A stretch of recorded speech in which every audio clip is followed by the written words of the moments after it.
안녕하십니까. 불교로 들어가는 분 두 번째 시간. 한 번 더 하려고요. 뭐를 하려고 하냐면은, 바라문, 어차피 브라흐만 그것을 말하는 것이죠.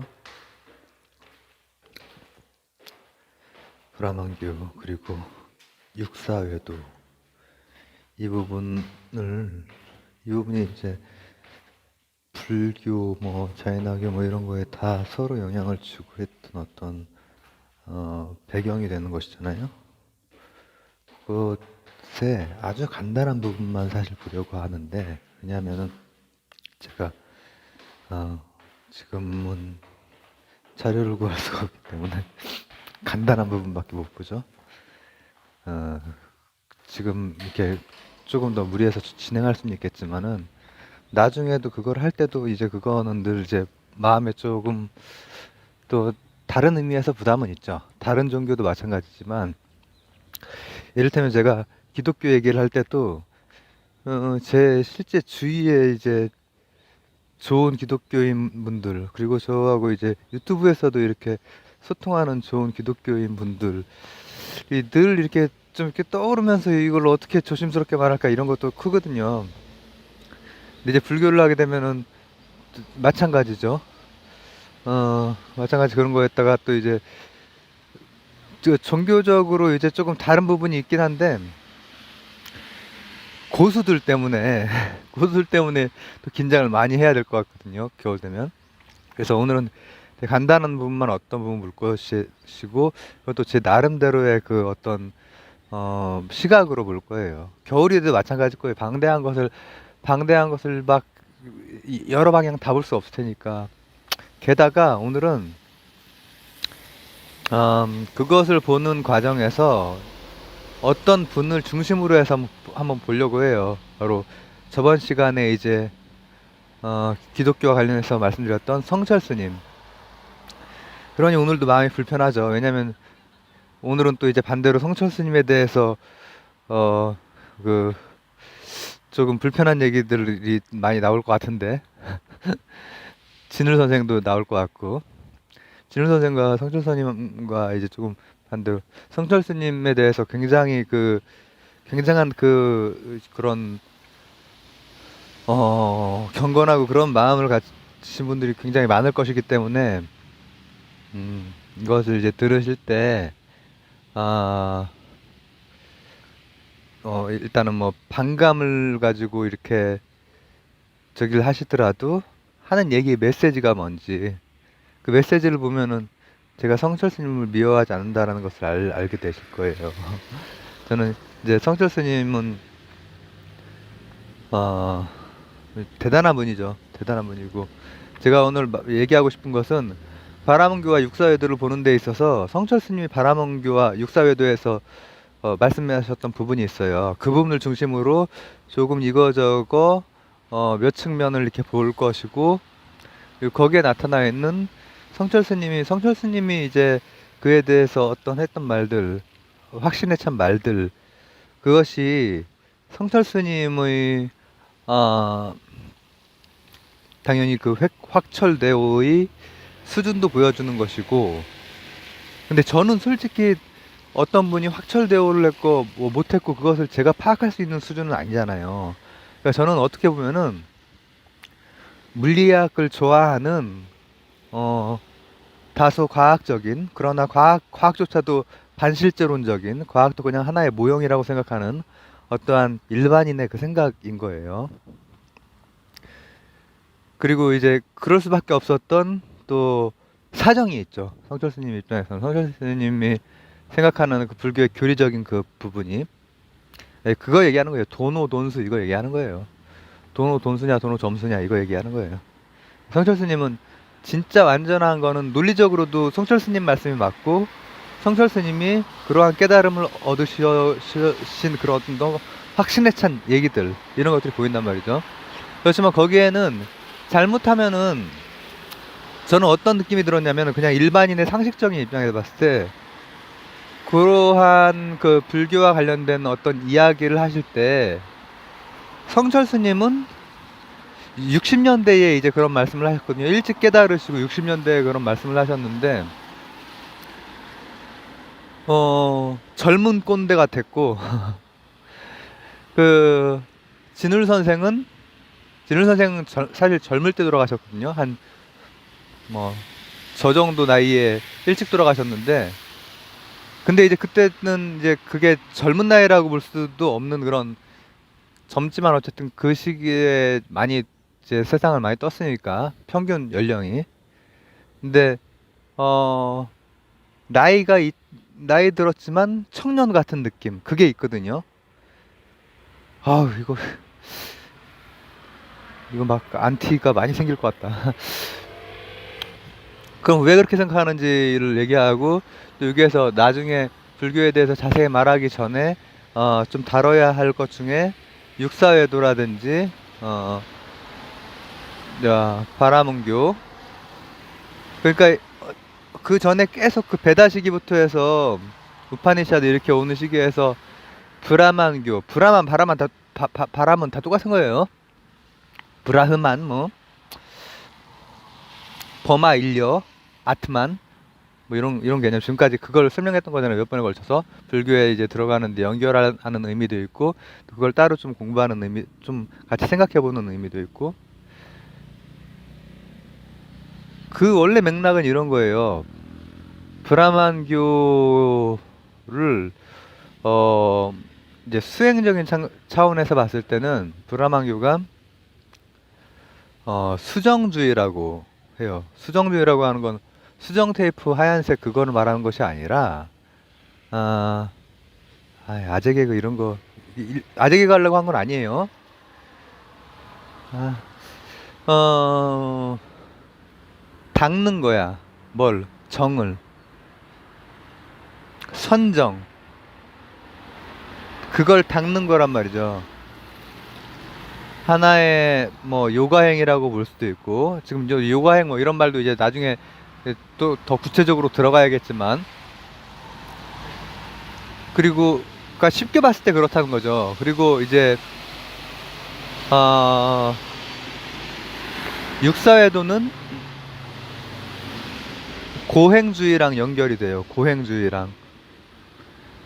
근데 왜 그런지 이제 그런 것은 마찬가지로 좀 나중에 이제 겨울에 볼 것이고 근데 이제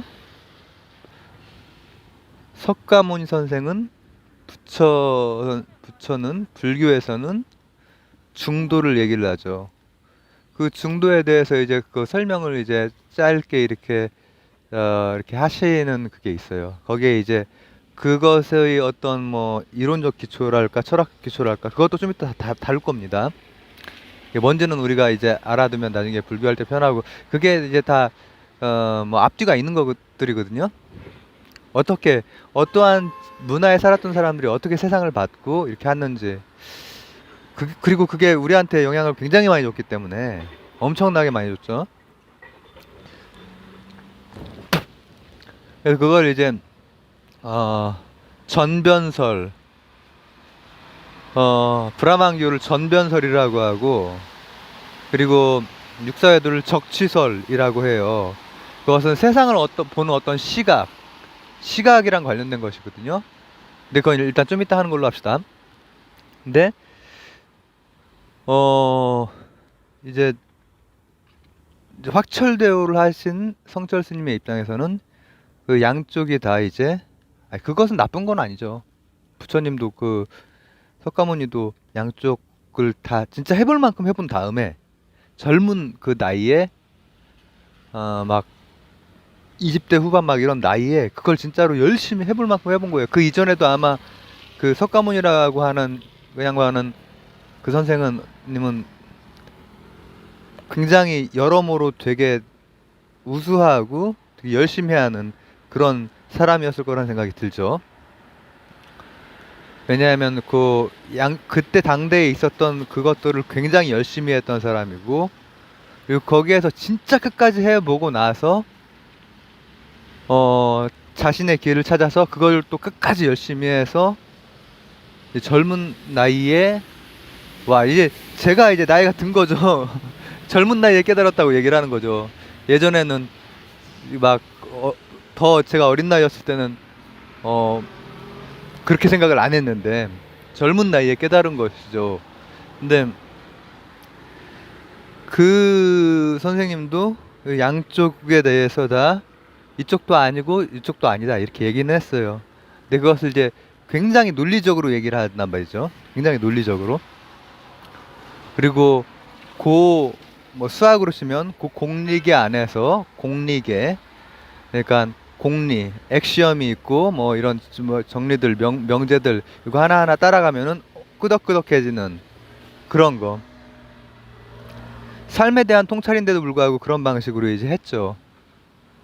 근데 이제 어 성철수님도 굉장히 많은 그 지식이 있고 책도 굉장히 많이 읽고 이렇게 하시고 하신 분이고 똑똑하신 분이에요. 근데 이제 그 양쪽에 대해서 할 때 물론 짧은 시간에 이제 그것에 대해서 그 법문 비슷하게 이렇게 짧게 하신 그런 거거든요. 근데 그런 논리적 측면보다는 굉장히 젊은 꼰대 같은 느낌이 많이 들었어요, 저는. 이것도 아니고 저것도 아니고라고 할 때의 어떤 그 뉘앙스나 이가 어쨌든 뭐 앞뒤 그 논리적인 뒷받침이 있으면은 이제 끄덕끄덕 할 수 있는 건데 그것을 좀 굉장히 좀 빈약하게 이제 넘어가시고 시간 관계상 뭐 이럴 수 있을 거죠. 그죠? 그리고 이 중도야말로 우리의 불교의 중도야말로 부처의 중도야말로 최고다. 이것이 이제 하나의 어쨌든 수행법. 그러니까 지금 차원이 좀 이렇게 여러 개가 이제 결쳐 있는 거죠. 어떤 철학적인 측면이라든지 그걸 보게 되는 어떤 관점의 측면 그리고 그것을 다가가기 위한 수행의 측면. 근데 이제 그게 최고다. 그러면서 이제 나머지 것들에 대해서도 다 얘기를 하는 거예요. 그것에 대해서 중도랑 비슷하다고 생각하는 뭐 중용의 개념이라든지 또 뭐였더라? 이제 그런 것에 대해서 음, 질적으로 다르다 이거죠. 질적으로 다르다. 최고다, 최고다. 물론 불교도의 입장에서 제가 이제 다른 종교, 이제 기독교 같은 경우에도 이제 그런 게 있을 수 있는 거잖아요. 그리고 실제로 그런 경우들을 많이 보호하기도 했고, 근데 이제 불교 같은 경우에는 비교적 그런 것이 좀 어, 덜한 경우도 있고 한데 성철스님 같은 경우에는 이 확철대오는 중도밖에 없다 이거죠. 나머지는 다 중용도 그러니까 유교의 중용 그리고 또 하나 뭐였더라? 그 성철스님이 얘기했던 어쨌든 동서고금의 그 이렇게 하는 것이 이제 말씀은 그런 거죠. 어떤 타협이라든지 이런 것이 아니고 양쪽을 다 포괄하는 어떤 것이다. 이런 말씀을 해주고 싶었던 거거든요. 근데 중용도 실제로 들어가 보면은 이제 그런 것은 아니고 그리고 이를테면은 아리스토텔레스 그리스 로망의 그 골든민 이것도 그것도 하나의 중도잖아요. 그것도 들어가 보면은 이제 그뭐 타협적인 거나 산술적인 거나 그런 건 아니거든요. 근데 이제 중용의 입장에서도 물론 동양의 입장에서도 이 중용은 이제 뭐 산술적인 거고 이 저 동양의 중용은 훨씬 더 고차원적인 의미가 있다 이렇게 얘기하고 하는데 이제 우리나라 불교에 아주 이렇게 높은 경지에 오르신 분이 이제 그렇게 하는 게 저는 어쨌든 개인적으로는 그분이 훨씬 더 어떤 포용적인 태도적인 면에서도 내용 태도 이거 얘기한 적 있네요. 소통이랑 관련해서 얘기하면서 이 기독교에 대해서도 얘기하실 때 신학적으로 맞는 얘기를 하셨는데, 그러니까 어떤 같은 기독교 내에서도 어떤 것에 대해서 비유로 보느냐, 실제로 보느냐 이런 논의들이 있거든요. 근데 같은 말을 하더라도 이제 그것을 충분하게 설명하고 내용적으로 그것에 대해서 이제 조금 뭐랄까 제가 지금 어떤 부분을 해도 조심스러운 그런 거 있잖아요. 그런 존중 이런 것이 느껴지는. 근데 너무나 확실하게 확철되어 한 사람은 오히려 그렇지 못한 경우도 있는 것 같다 이거지. 근데 이렇게 하면은 이게 너무 막 몰아치는 거 아니야? 그렇게 생각이 들 수가 있을 것 같은데, 저는 진울 선생이랑과 너무 이렇게 자꾸만 진울 선생이 떠오르는 거예요. 사실은 왜냐면은 진울 선생에 대해서는 제가 겨울에 7편에 걸쳐서 얘기를 했었거든요. 어 그때 이제 말씀드렸던 것이 이런 거죠. 결사운동을 한 번 실패하고 한 25살 뭐 앞뒤로 실패하고, 그 다음에 또한 몇 년이 지나고 나서 다시 한번 이렇게 하고, 그러고 이분은 어떤 최고의 경지에 그냥 딱 간 게 아니라 계속해서 자기 자신의 자발적인 다시 한 번의 학습, 그걸 뭐 은둔인데, 은둔이라기보단 학습에 가까운, 수행에 가깝고, 자기 완성을 위한 그런 것들을 정말 끝까지 했던 분이고, 끝까지 울력해가면서 이렇게 막 했던 분이고, 끝까지 그 몸 상태를 무리해가면서 이제 결국은 이제 일찍 돌아가셨죠. 뭐 그때 기준으로는 좀 다르긴 하지만은 그래도 아쉽게 40대에 이제 돌아가셨는데, 50도 되기 전에. 그리고 이제 본인도 이제 그걸 알고 있었고, 자신의 몸 상태라든지 어떤 그런 게 있었겠죠. 뭐 불교적인 어떤 그런 것이 있었는지 모르겠지만, 혹시나 있었다고 해도 진울 선생은 지금까지 남아있는 그분의 글이나 자료로 봤을 때는 그러지 않았을 것 같아요. 왜냐, 결사문을 할 때, 아니 유불도가 무슨 구별이 있느냐, 뜻만 통하면 되는 거 아니냐, 이렇게 모으거든요. 다르죠. 그리고 그 사람이 어떠한 불교적 경지에 오르는 그것에 대해서도, 나는 이미 끝났어, 이미 다 이루었어, 이런 방식으로 안 나간 것, 즉 도노노 점수를 얘기를 하는 거죠. 혹시 진울 선생이 완벽한 경지까지 갔다고 해도 끝까지 다시 한번, 또 한 번 몇 년의 그 은둔의 학습기를 가지고 그리고 와서도 그 전에 하던 어떤 모습들, 대하는 모습, 그 사람들을 대하는 자유롭고 진짜 그냥 할아버지 같은 그 모습. 아유, 할아버지라고 하니까는 되게 슬프다.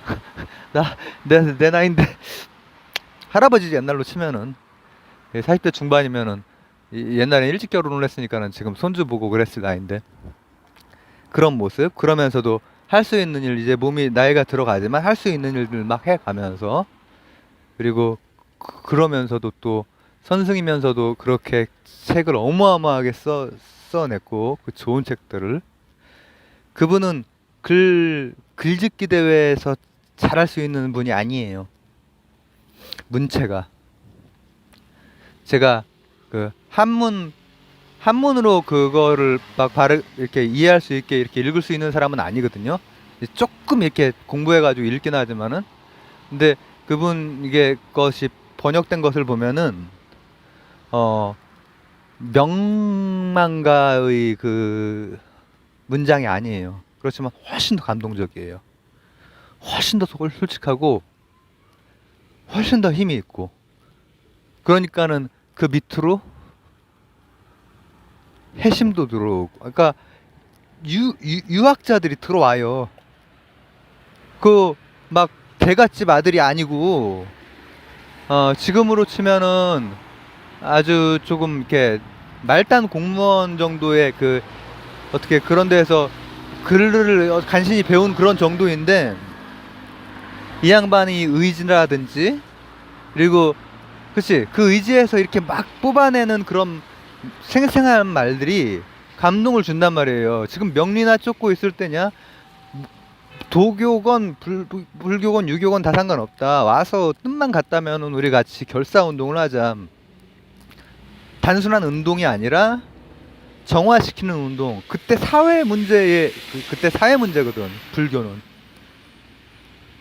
지금은 이제 일부 기독교가 사회 문제가 되는 경우가 있죠. 최근에 어떤 코로나 그것도 있었고. 근데 그때는 불교가 엄청난 사회 문제였단 말이에요. 고려 때는. 조선 때까지도 그랬어요. 조선 때도 불교 국가란 말이야, 우리나라가. 지금은 이제 30%지만 30%가 지금 숨어 있는 것이고, 독실한 분들, 뛰어난 분들 많아요. 기독교에도 좋은 분들 많지만은 불교에도 훌륭한 분들 많아요. 제가 우리나라 고승분들 뭐 이렇게 역사책에 나와 있는 분들도 그렇지만은 최근까지 살아계셨던 분들의 그냥 지나가는 한마디 말에도 엄청나게 깜짝 놀라고, 와, 이분 경지가 어디야? 막 이런 적이 한두 번이 아니거든요. 근데 그분은 아마도 유교나 뭐 다른 거기에 대해서 같은 틀로 흡수해서 그분들을 받아들였을 것 같아요. 그분이 성철 스님과 같은 그런 설명을 할 상황이었으면은 그렇게 했을 것 같아요. 완전하지 않아, 불완전해. 그렇지만은 그런 나이가 더 많은데도 불구하고 청년이야. 진울 청년 진울 선생. 그리고 성철 스님은 나이가 젊은데도 불구하고 꼰대 성철 선생, 이렇게 되는 거지. 아, 이거 너무 좀 그렇다. 나쁘게는 안 봐주셨으면 좋겠어요. 왜냐면은 저는 성철 스님에 대해서도 이렇게 그런 부분에 대해서 약간 그런 문제의식이나 이런 건 있거든요. 있지만 그분이 어 그분이 확철대오의 그 수준이 어떤 건지는 전 모르죠. 전 거기에 못 갔으니까. 그러나 최소한 그분이 했던 말들, 확철대오의 그 수준, 요것과 또 그것이 가지고 있는 그 불교 교리 내에서의 아주 정합적이고 딱 떨어짐, 이것에 대해서는 그분이 맞다고 생각하거든요. 그래서 예전에 그랬대잖아요. 숭산 스님도 이 세계적으로 되게 유명했고 그랬던 그 스님인데, 숭산 스님이 우리나라에 딱 들어왔을 때 그때는 저 뭐냐, 안기부라고 하죠. 거기 이제 이렇게 이렇게 한번 잡혀간 적이 있다고 그러더라고요. 그 편지를 하나 썼었거든, 전두환 전 대통령한테. 근데 그때 했던 게 국사제를, 국사제가 왕사제가 있었거든요. 왕의 스승이 되는 거야. 저기가 그때 추천을 했던 게 성철 스님을 추천을 했어요. 숭산 스님 아마 외국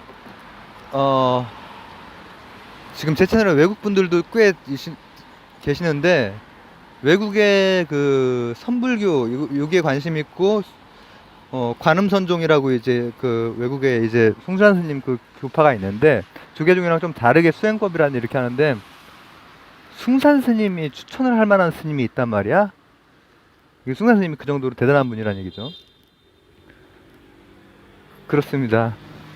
야, 이제야 육사외도랑 바라문교 얘기 나오겠네요.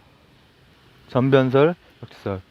근데 이제 수행, 그 양쪽 극단의 수행에서 중도, 이거 이제 교과서에 많이 배웠던 거잖아요.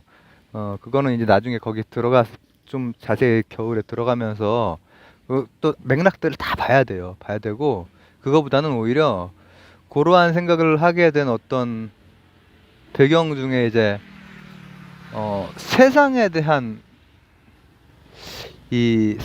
설명, 종교적인 설명이 됐건 아니면 논리적인 설명이 됐건, 바라문교라고 하는 것이 이제 확고하게 좀 길게 이렇게 그 권위를 가지고 있었고, 육사에 들어가는 게 거기에서 좀 벗어난 다양한 어떤 젊은 구도자들, 그러니까 새로운 구도자들의 운동이었단 말이죠. 그 사회가 바뀌어가면서 그 사회가 철기 사회화되고 그러니까 이 배경까지 다 봐야 된단 말이지.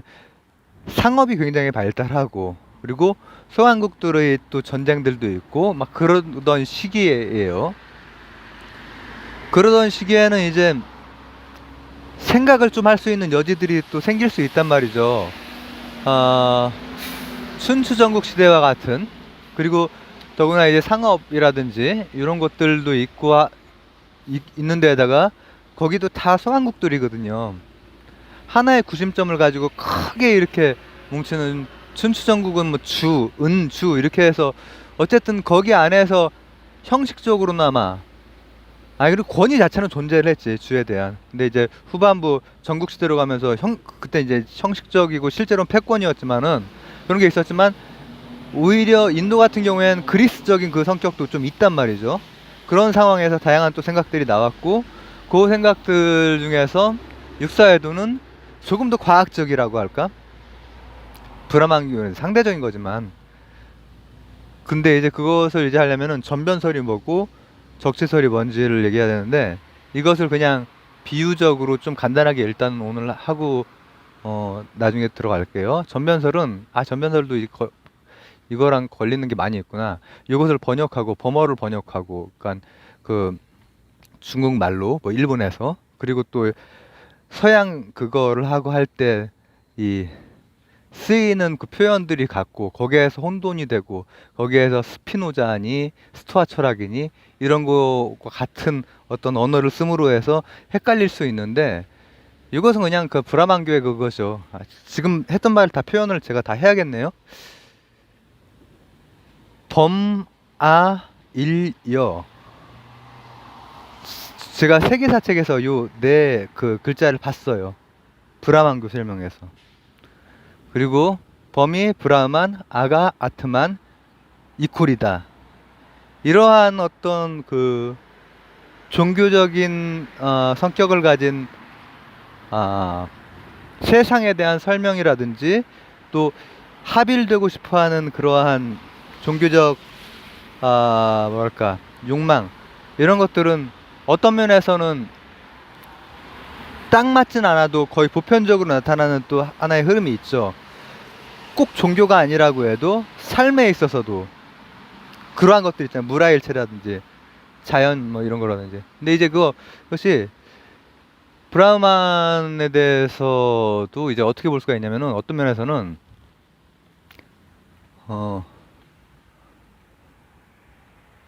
요 전체에 대한, 우주 전체에 대한, 그리고 나와 그것이 합일되는 어떤 경험, 그리고 요 소스는 브라만, 그리고 이제 불교 시대의 여러 것들, 그리고 그 이후에 힌두교까지 계속 영향을 줘요. 영향을 주는 하나의 요소라고 일단 하고 넘어가고, 그리고 이 전변설 같은 경우에는 그렇게 부른 게 아니라, 전변설이 아니라 그 적치설, 뭔가 취하는 거, 취해서 이렇게 하는 거. 이것은 그리스적으로 따지자면 원소설, 지수화풍, 사대. 이건 물질적인 거 말하는 거죠. 이제 오온의 감 이러면은 저번 시간에 했던 그것은 사람에 대한 설명이었잖아요. 아트만을 들어가기 위한. 그런데 그걸로 따지고 들어가 봤더니 공리와 전제만 딱딱 정해 놓으면은 아트만은 없다라는 결론이 나왔던 것이고, 물질적인 세상을 설명하는 거니까, 이제 세상에 이제 그 우주가 나다라고 하는 우주 전체를 설명했던 그 버마이려의 그 하나의 전통이 있다면은, 거기에서 이 사람들은 상업, 전쟁 요통에서 세상을 보는, 상업 말했잖아요. 무역, 그리스 무역, 깨인 사람들. 보니까는 조금 더 과학적으로 보는 거야. 적치설이 맞는 것 같아. 전변설, 뭐 브라만 하나가 있어가지고 모든 것의 그 전체 설명, 그리고 전체 변화의 설명을 한다기보다는 원소적으로 몇 개를 뽑아서, 지수화풍이라든지 이런 걸 뽑아가지고 그 설명이 훨씬 합리적이고 세상에 대한 이제 그런 거란 말이죠. 그리고 여기서 좀 더 들어가 봐야 될 것 같은데. 들어가기 전에 이거 먼저 하자. 그 스피노자를 고등학교 때 범신론이라고 배웠어요. 범신론. 그리고 그것은 어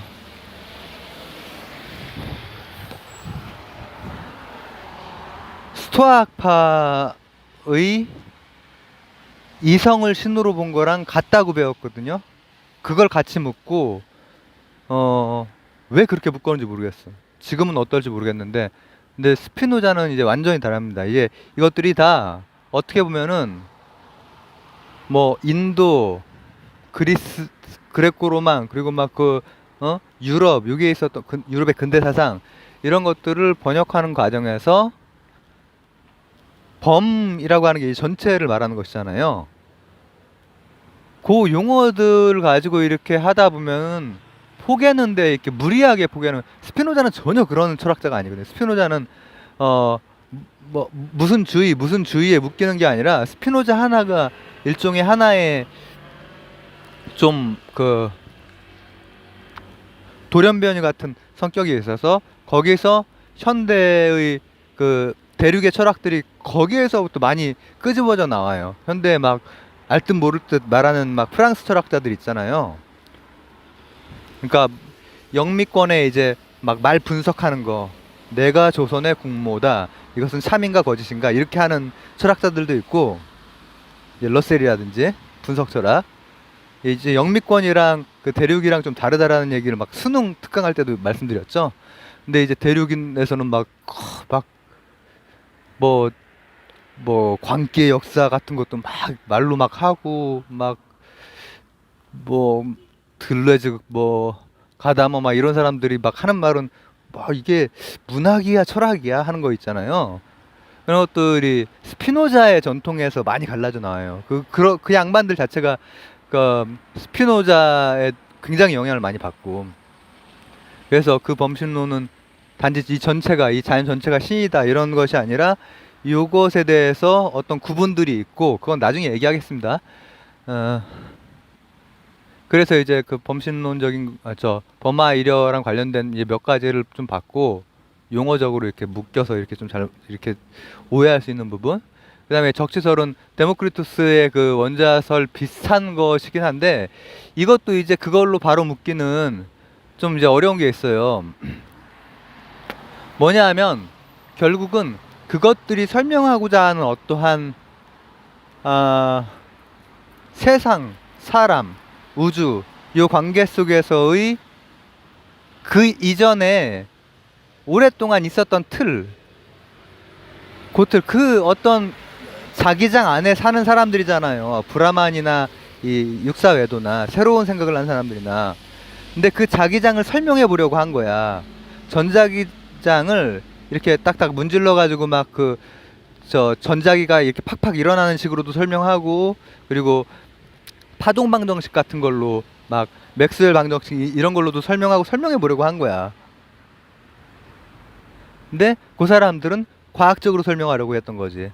새로운 사람들은, 육사외도는. 그리고 그 둘을 다 그 둘의 중도를 찾았죠. 석가모니 선생은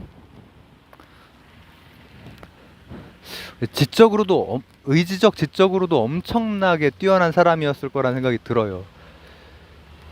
근데 거기에서 이제 고수분들은 이제 어떻게 생각하실지 모르겠지만은, 저는 뭐 어디에 좀 한번 이제 거의 막 빠집니다. 이제 핵심 부분 나중에 이제 들어갈 때 이게 핵심이 될 거기 때문에,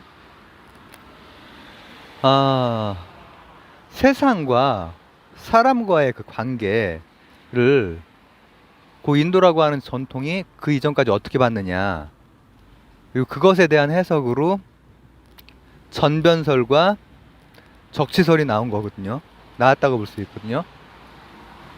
그리고 그 두 개의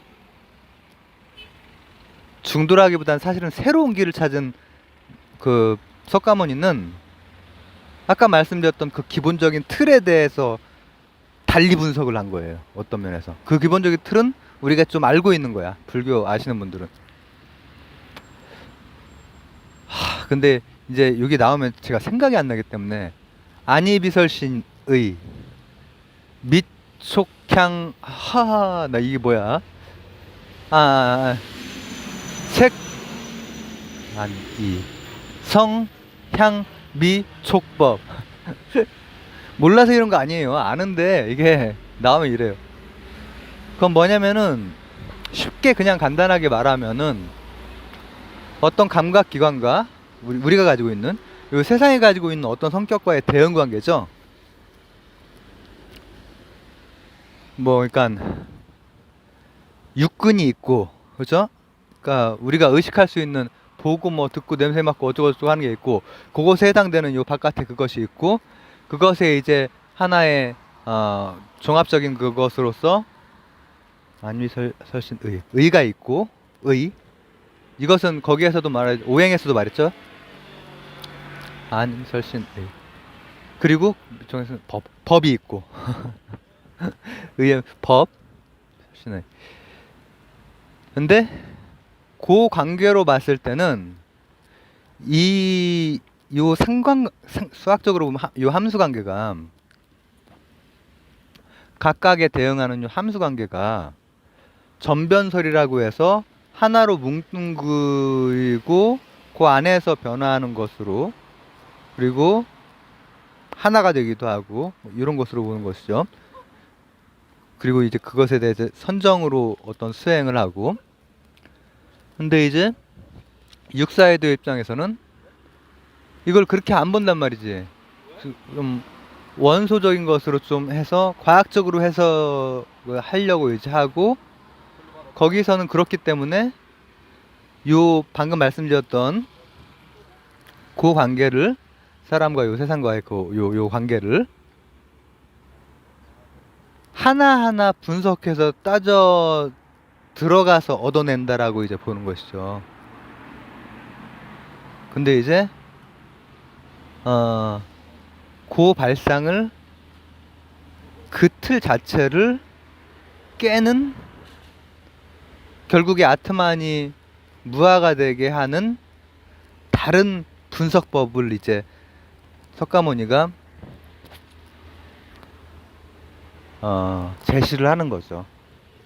세상에 대해서 더 지혜롭게 혁명적으로 지혜롭게 보는 근데 어떻게 봤는지에 대해서는 지금 말하면 안 되고 나중에 이제 겨울에 시작하면 나 이게 지금 이 두 번째 편이거든요. 불교로 들어가는 분 두 번째 막 세 번째 네 번째 막 연속으로 계속 되는 거 아니야? 겨울 되기 전까지 책 없는 상태에서 이렇게 생각을 깊게 해볼 수 있는 부분을 막 이렇게 다루고 또 생각할 거리들이 생겼을 때 다시 이렇게 생각한 것을 기록하고 그럴지도 모르죠. 약간의 힌트를 주자면은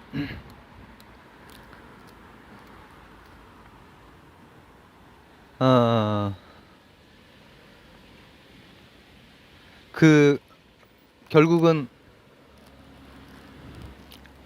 그 네트워크 그 네트워크에 대한 다른 판단, 의미 부여 그리고 조금 다른 분석을 통해서 그런 방식이 아닌 다른 방식 그리고 그것에 대한 또 뭐랄까 수행 이런 것이 나오는 것이죠. 그러니까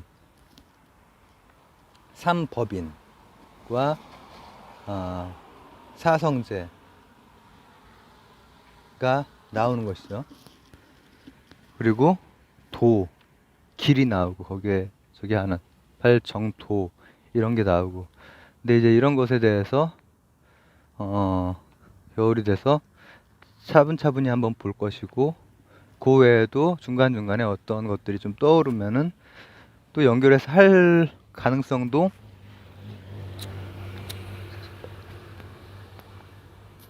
있을 것 같습니다. 왜냐하면은 이제 하나 징검다리로 하나 해놓자 했는데 그거 해놓고 지금 같은 날이거든요. 같은 날 두 번째 게 벌써 나온 거 보면은 또 세 번째까지 네 번째까지 혹시 나올 수도 있을지 모르겠는데 뭐 그게 뭐 얘기 나눌 만한 거리가 된다면은 또 뭐 할 수 있는 것이죠. 그래서 오늘은 간단히 요약하자면은 이제 오늘 보려고 한 것은 불교가 나오기 직전이라기보다 그 동시대에 그 이전에 있었던 브라만교도 있었고 또 그 즈음에 그건 다 사회 역사적인 그런 변화와도 무관치 않은 것이죠. 브라만교만 가지고도 그 인도라고 하는 대륙 큰 생명체가 유지될 수 있었던 그 사회가 있었고 그 사회에 변화가 생기면서 다른 생각들, 더 젊은 생각들이 이제 나온 거야. 근데 그 생각도 가지고 있는 어떤 한계가 뚜렷해 보여. 석가모니에게는. 정말 그 두 개를 다 열심히 했어. 몇 년에 걸쳐서 정말 끝까지 가본 사람이잖아요. 가본 선생님이잖아요. 그리고 나서 그것의 판단 기준이 됐던 어떠한 관계성에 대한 것, 그것을 다시 한번 아주 지혜롭게 분석함으로써 새로운 길을 이제 찾아 나서는 그 과정을 봤고, 그리고 거기에 이제 제가 좀 끼워 넣었던 것은 성철 스님과 진울국사에 대해서 좀 끼워 넣었죠. 그리고 이것을 지금 이제 뭐 포장하려고 하는 것은 아니고, 성철 스님 같은 이제 확철대오를 하신 분이 확철대오, 그리고 뚜렷한 그 철학적 그 체계, 강고한 체계에서 봤을 때 양쪽에 대한 거, 그리고 그 외 것에 대한 것들에 대해서 그 확고한 입장에서 이렇게 보는 어떤 시각들이 있었고, 근데 이제 그게 어 저처럼 이제 불교 신자가 아닌 사람이라든지 다른 종교가 있는 사람이라든지 볼 때는 또 제가 저번 시간에 말씀드렸던 그 목사님이 성철 스님에 대해서 지나치게 이렇게 하셨던 거에 대해서 했던 것처럼 어쩌면 그 반대일 수도 있는 거잖아요. 물론 이제 그렇게 얘기한 건 아니지만 그거는 조금 제가 볼 때는 좀 지나친 그런 면이 있었거든요. 만약에 어떤 불교의 스님이 기독교의 유명한 목사님이 있는데 제가 지금 더 조심스러워. 왜냐? 성철 스님이 돌아가신 건 성철 스님 이름을 말해도 불교에서 뭐 그렇게 저기 하지 않겠지만 불자들이 만약에 지금 유명한 대형 교회 목사님 이름을 대면은 그것은 굉장히 부담스러운 거죠. 근데 이것만 해도 그런데 이분이 어떤 돌아가셨을 때 극락왕생할 수도 있었던 분이 굉장히 총명하고 또 좋은 공덕을 많이 쌓으셔서 성불할 수 있는 분이 왜 성불을 포기하고 저렇게 갔는지 모르겠다. 이렇게 말을 했다고 생각을 해봐요. 그런 거란 말이죠. 근데 그런 측면의 위험성을 성철 스님에게도 이제 똑같이 적용될 수 있을 수도 있다. 그게 좀 너무 이렇게 그런 성향이 커지면 성철 스님이 했던 것은 어느 정도 정도 안에서 했던 것이고 이제 하다고 생각해요. 그리고 진울 선생 같은 경우에는 늘 청년. 물론 그분의 개송이라든지 뭐랄까 선문답 배틀집 이런 게 혹시 나중에 발견된다면은 선승의 독특한 면모가 보이는 그런 것들도 나올 수 있어요. 막 자신만만하고 막 엉뚱하고 막 이런 것들이 나오는 것도 나올지도 몰라요. 하지만 지금까지 나와 있는 기록, 논술적 기록이라든지 착실하게 글솜씨가 막 엄청 좋은 사람이 아닌데도 불구하고 더욱 감동을 주는 그런 그분은 아마 같은 그것을 설명을 한다고 해도 굉장히 뭐랄까 차분하게 포용적으로 설명을 했을 것 같다는 생각 드는 거예요. 네? 왜? 결사문을 보면 그렇거든요. 그래서 그때 당시에 성균관 재학생이 와가지고 그냥 와서 공부한 정도가 아니라 그 유학생 중에서 한 사람은 우리나라 이제 선불교의 전통, 즉 화두 이것을 정착시킨 해심 스님이고, 그 중에 또 한 분은 이제 그 백년사 결사 운동을 한 요새, 이렇게 된단 말이에요. 두 분 다 유학자예요. 어. 근데 각도를 다르게 보면 더 큰 스님일 것 같아요. 그죠? 더 품이 넓은. 음. 그렇습니다. 이 얘기 저 얘기 한번 또 주저앉아 해봤습니다. 감사합니다.